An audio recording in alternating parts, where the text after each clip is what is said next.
Bonjour à tous et à toutes. Nous recevons aujourd'hui le Rav Daniel Cohen, qui est aussi un rabbin kabbaliste. Et nous allons aborder aujourd'hui le thème de la malédiction dans le judaïsme, tout comme les bénédictions, qui sont évidemment pour le bien. Les malédictions, comme le nom l'indique, sont pour le mal et elles existent également. Il y a pour toute famille ce qu'on appelle un esprit de famille, c'est-à-dire des situations qui se répètent de génération en génération. Peut-on parler dans ce cas de malédiction? Et si oui, comment reconnaître une malédiction sur une personne ou sur une famille? Et bien sûr, comment peut-on lever une malédiction? La parole est à vous, cher Rav Cohen. Bonjour, chers auditeurs. Alors, le sujet a déjà été soulevé dans la Torah par celui qu'on a appelé le Or HaHaim HaKadosh, c'est au nom de son commentaire, le Rabbi Haïm Ben Attar, qui a vécu il y a à peu près 300 ans. Et lui pose la question, parle de ce sujet-là, dans la paracha de Balak, lorsqu'il est mentionné dans la Torah que Balak demande à Bilam de venir maudire le peuple d'Israël. Et là, le Rachaim HaKadosh dit, mais je ne comprends pas. Si quelqu'un doit subir un malheur que Dieu préserve, en quoi la malédiction va-t-elle faire un effet quelconque? Et si cette personne est une personne intègre qui n'arrive aucun mal à subir, en quoi la malédiction de Bilam ou de n'importe qui peut-elle faire un effet sur la personne? Ça, c'est la question qui est posée. C'est-à-dire, si c'est Dieu, c'est Hachem qui gère le monde, bien sûr. Donc pourquoi la malédiction d'une personne pourrait faire un effet sur qui que ce soit? Tout à fait. Et alors, il répond à cela en expliquant, en rendant ce que l'enseignement de la Gemara, du Talmud, qu'il faut éviter de se dans des situations dangereuses. Ça veut dire que passer sous une échelle dangereuse, c'est toute situation de danger, il faut l'éviter. Et la même question est posée. Si cette personne doit vivre, quelle importance qu'elle passe dans un lieu de danger? Et si elle doit de toute façon mourir, même si elle n'est pas dans un lieu de danger? Et la réponse est la suivante. Il faut savoir que celui qui n'a rien à se reprocher, qui est une personne intègre, qui ne risque absolument rien, même si il peut passer même dans des endroits dangereux. Il pourrait avoir des malédictions, elles ne l'atteindront pas et ne feront jamais rien. Oui, ça c'est la base, on est bien conscient. Mais tout de même, il existe des malédictions, puisqu'il existe des bénédictions. Il existe des malédictions. Non, il explique qui peuvent atteindre. En général, ce qui se passe, c'est que la quasi-majorité des personnes ont un petit compte là-haut avec Hachem, avec Dieu. Juste que Dieu ait miséricorde et met de côté ses comptes. Ça veut dire que cette personne, normalement, elle devrait être punie pour telle ou telle autre chose. Je vais donner un exemple tout simple. Oui. Nous savons que Rabbi Shimon Ben Yochai, ce grand saint qui nous a écrit le Zohar, qui a été considéré dans l'histoire comme une des plus grandes figures de sainteté du monde juif, de la terre, quoi. Et pourtant, il a passé 13 ans dans une grotte enfermée. Bien sûr, il a étudié la Torah, mais il a passé quand même 13 ans très difficiles. Eh bien, sachez que dans un livre qui a été écrit par quelqu'un qui a vécu il n'y a pas très longtemps, le Rav Yitzhak Elfier, ramène une histoire où, de manière, sans le vouloir, mais dans sa jeunesse, Rabbi Shimon Ben Yochai a été la cause de problèmes entre des rabbinim.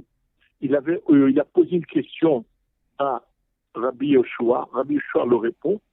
Et ensuite, il va chez le Nasi, qui s'appelait Rabban Gamliel, lui repose la même question. Et Rabban Gamliel dit l'inverse. Et lui, au lieu de se taire, il dit à Rabban Gamliel, tu sais, Rabbi Yoshua m'a répondu l'inverse. Et il y avait déjà une tension entre les deux. Et là, Rabban Gamliel lui dit, tu vas venir ce soir à cette conférence dans laquelle se retrouvaient tous les soirs les rabbinim. Bref, ça fait que ça a provoqué un gros problème où Rabbi Yoshua a subi quelque chose de terrible, qui a fait qu'on a retiré à Rabban Gamliel sa présidence du peuple d'Israël pendant une période. ça causait des souffrances à des gens. Et le même, ce grand Rabbi Shimon ben Yochai a dû payer de son vivant en étudiant dans des conditions difficiles.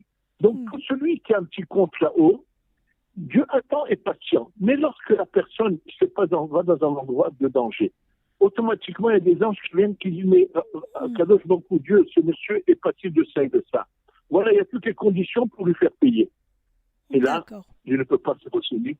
Et c'est pareil lorsqu'il y a la malédiction. C'est-à-dire que quelqu'un qui n'a rien, aucune malédiction ne l'atteindra. Mais comme on a presque tous des comptes, donc si quelqu'un en faisant une malédiction, peut malheureusement déclencher quelque chose qui était de côté là-haut et qui peut venir. C'est ça même. D'accord. Ça déclenche les comptes. En d'autres termes, ça déclencherait les comptes qui sont mis de côté en attendant. Et la malédiction permet d'ouvrir les comptes et de se dire, ah bah tiens, eh ben, puisqu'on en est là, ok. Donc finalement, la malédiction existe, vous l'avez parfaitement bien expliqué, cher Rav.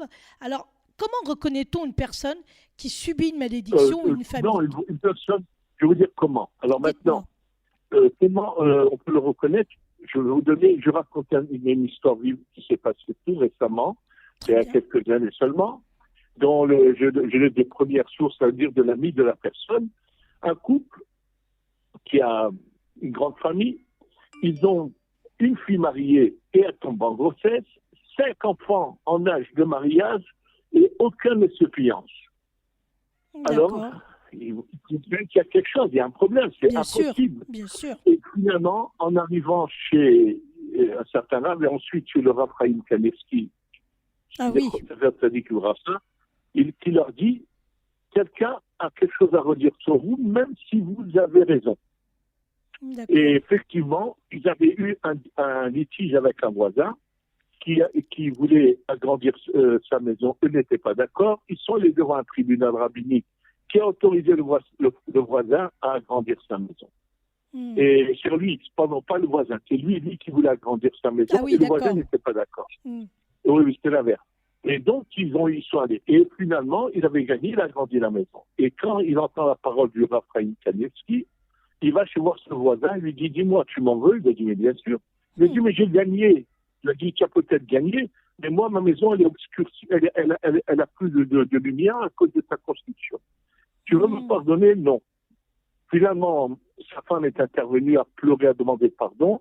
Il a pardonné. Tout de suite, la fille tombe en grossesse. 3 sur les 5 qui n'avaient pas fiancé. Oui, ça veut dire que finalement, c'est nous qui pouvons changer le cours des choses. Ou bien, très bien. Quand il faut le savoir, très important, lorsque dans la vie, Dieu nous envoie des mitzvot, ne jamais les rater.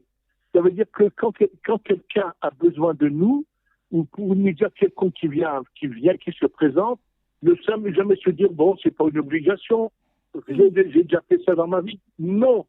Si Dieu t'a envoyé une opportunité, c'est justement pour te retirer ces malheurs que Dieu t'envoie ça. Et si tu sais les prendre, c'est la meilleure chose à faire. Et surtout, comme dit le Zohar, lorsque Dieu t'envoie quelqu'un qui est dans la nécessité et que tu l'aides, c'est un cadeau du ciel que tu as reçu et non pas, comme j'ai une fois eu l'occasion d'entendre quelqu'un qui a répondu à une personne qui s'était adressée à lui dans sa difficulté, ne me fatiguez pas. Et c'était quelqu'un qui avait de gros moyens et qui a répondu d'une manière grossière et inhumaine que Dieu préserve, il ne sait pas ce qu'il a perdu et donc c'est nous qui pouvons écrire notre histoire, quel que soit, même si quelqu'un a pu prononcer des malédictions et que, grâce au shalom, des choses peuvent se poser, on peut tout changer uniquement si on fait au-delà de notre obligation, Dieu fera cas. Mais à condition de ne pas avoir fait de mal à autrui, parce que Dieu peut attendre par rapport à ce qui concerne nos agissements vis-à-vis de lui, mais si on fait du mal à qui que ce soit et que cette personne est souffrante et paye, si elle est en train de souffrir à cause de notre agissement, il faut faire très attention. Voilà, c'est ça que je pense que c'est nous finalement qui décidons des choses. En clair, un comportement intègre avec le souci de l'autre permet d'éviter de toute façon à ce qu'une personne vous maudisse et que ça puisse déclencher des comptes là-haut et qu'on se retrouve dans une situation où on est obligé de demander pardon en espérant obtenir le pardon. C'est cela même? Exactement. Eh bien, écoutez, Donc, cher c'est finalement Rav, nous qui... pardon? Oui. Allez-y. Non, c'est nous qui décidons de... C'est par notre conduite que nous tout Bien sûr, bien sûr.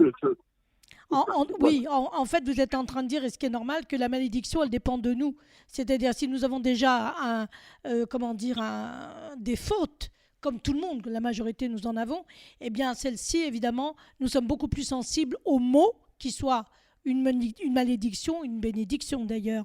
D'ailleurs, tiens, ça c'est intéressant, une personne qui a été donc, entre guillemets, atteinte d'une malédiction, est-ce que les bénédictions fonctionnent sur cette personne? Comment ça se passe, justement? Je vais vous dire, si la malédiction qui lui a été faite, eh bien, il l'a mérité parce qu'il a fait du mal, Oui. alors il n'a pas le récipient pour recevoir la bénédiction. Ah, La magnifique. bénédiction, il faut lui créer un récipient dans lequel elle va venir. Il faut qu'on soit apte à la recevoir par une bonne conduite. Sinon, malheureusement, les bénédictions ne pourront pas venir puisque c'est comme si on avait autour de nous une sorte de carapace qui empêchait la bénédiction de rentrer en nous, Oui. autant qu'on n'aura pas arrangé nos problèmes. Eh bien, écoutez, c'est très, très, très éclairant. Je vous remercie infiniment, Rav Cohen. J'espère que nos auditeurs et nos auditrices vont être sensibles à ce message, que l'intégrité et savoir demander pardon peut beaucoup aider pour recevoir les bénédictions et éviter, évidemment, les malédictions. Je vous remercie infiniment et je vous dis à très bientôt sur Alliance. Merci beaucoup, Rav Cohen. Avec plaisir, à bientôt. Et c'est l'occasion de bénir nos soldats, que aucun d'entre eux ne tombe et que ceux qui ont été repris en captivité reviennent très vite chez eux. Amen. Et que Dieu mette un terme aux souffrances du peuple d'Israël. Amen. Oui, amen. Merci beaucoup, Rav Cohen. À très bientôt. Au revoir. Au revoir. À bientôt. Au revoir.